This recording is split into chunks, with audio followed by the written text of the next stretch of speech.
easy go.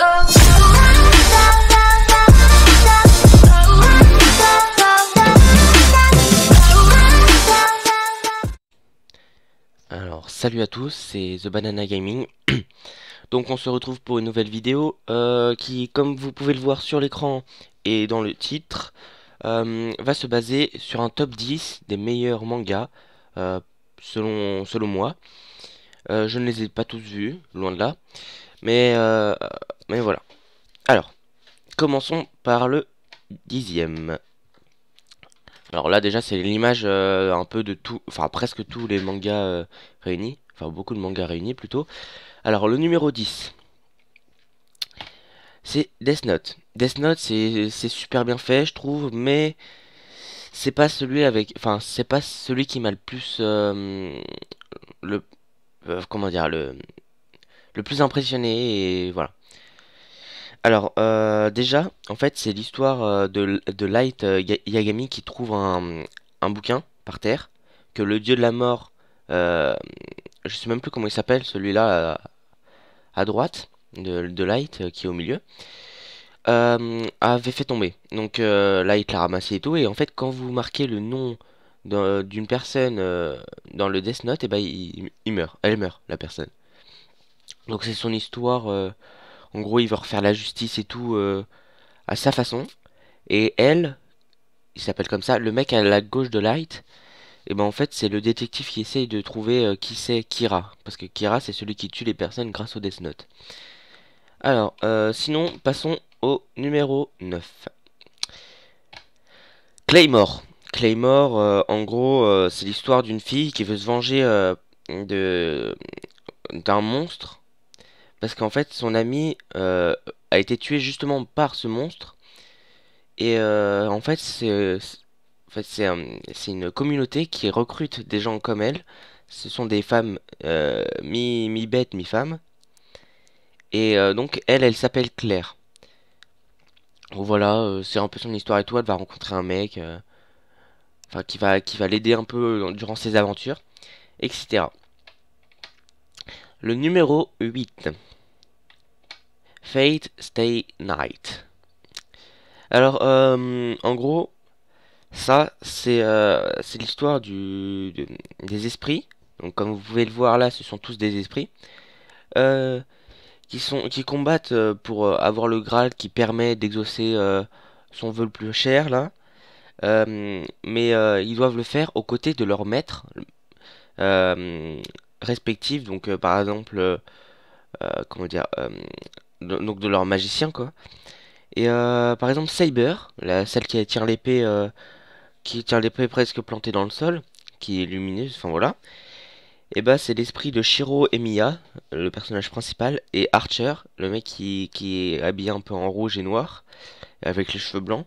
C'est l'esprit de Rin. Et en gros ils doivent combattre et respecter leur maître et tout pour avoir le Graal. Et pour vaincre les autres magiciens et tout. Alors, passons directement au numéro 7. Soul Eater. Alors lui, j'ai bien aimé, mais il n'y avait pas trop d'histoire pour moi. Donc c'est pour ça que j'ai mis en 5ème position. Mince, pardon. Alors en fait c'est l'histoire des Meisters. Donc les Meisters c'est ceux que vous voyez là par les deux derrière, les deux filles là. En fait ils doivent récupérer des armes de démons et de sorcières avec leur arme démoniaque. Par exemple, celui qui a les cheveux bleus là, son arme démoniaque, c'est celle qui sourit bêtement là, avec une longue queue de cheval. Et celui qui a les cheveux rayés, rayés en blanc, et bah son arme démoniaque, c'est celle qui fait la gueule avec un petit chapeau de merde. Donc en gros, voilà. Par exemple aussi Maka, celle qui, pardon, le perso, enfin un des persos principaux, celle qui est au milieu, qui n'a pas d'arme démoniaque derrière lui, elle, pardon. C'est son arme, c'est Soul. Donc c'est comme dans le titre, ça s'écrit pareil, Soul, Solitaire. Bon, passons maintenant au numéro 6. Nanatsu no Taisen. Taisei, pardon. Alors, celui-là, j'ai franchement bien aimé, mais il n'y a pas beaucoup de saisons. Et, en fait, ils auraient dû le faire en moins vite. Parce que là, du coup, c'est totalement fini. Enfin, euh, donc, en gros, c'est les les Seven Deadly Sins, pardon. En fait, normalement, c'était des chevaliers un peu comme les mousquetaires qui étaient au service du roi, etc. Sauf que à un moment, il y a eu enfin, une révolution contre le roi qui a éclaté. Et du coup, le général des armées, eh ben, est mort. Sauf qu'en fait, du coup, parce que c'était le, comment dire, un des bras droits du,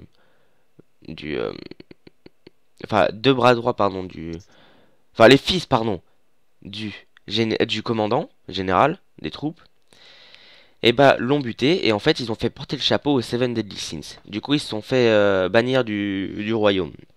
Et en fait, comment dire, il y a la fille du roi qui va du coup les retrouver parce qu'en fait règne dans le royaume, il règne la terreur et tout.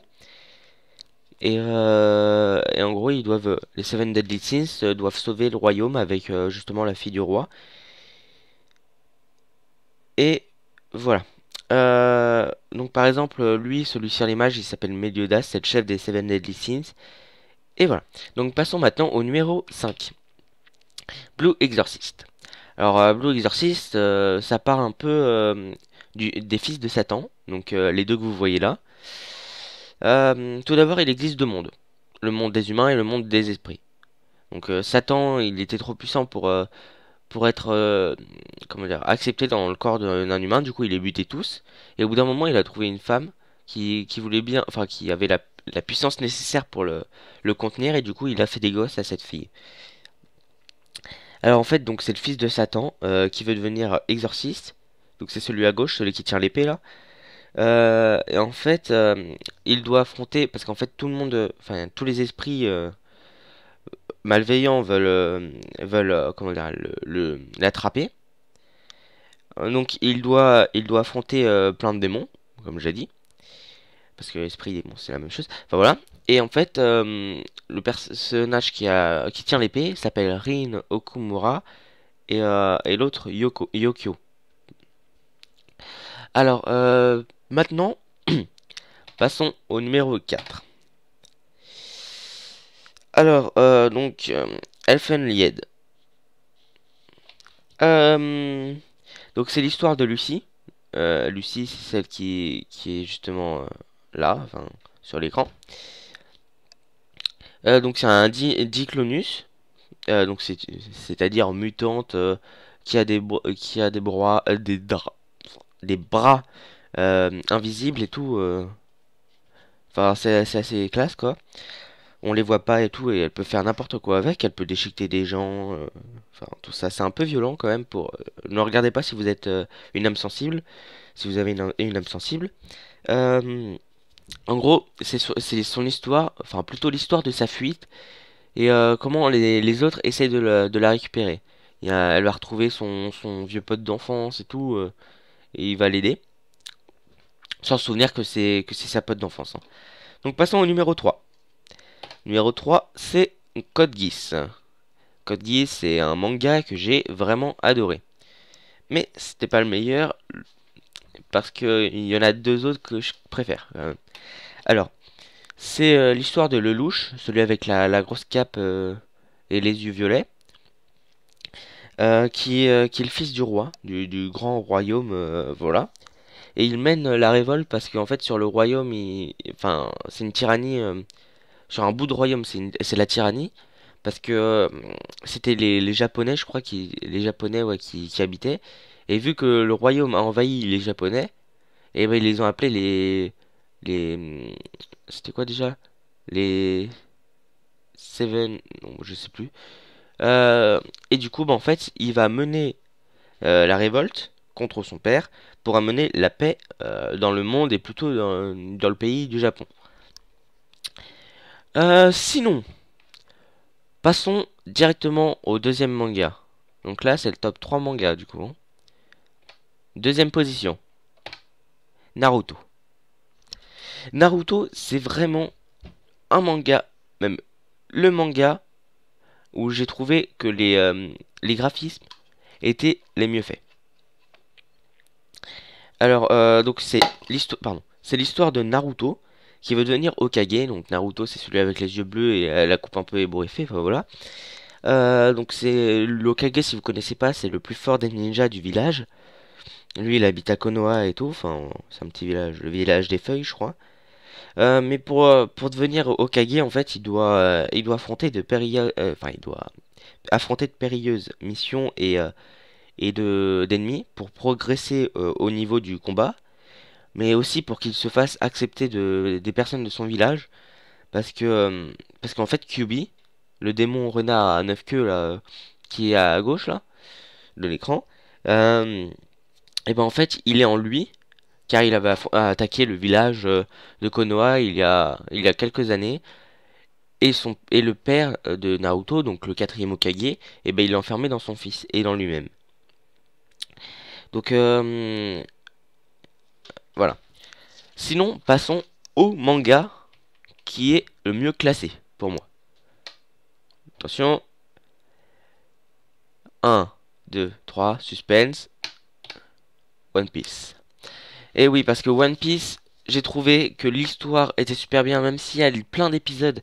Je les ai tous regardés, ils sont super bien.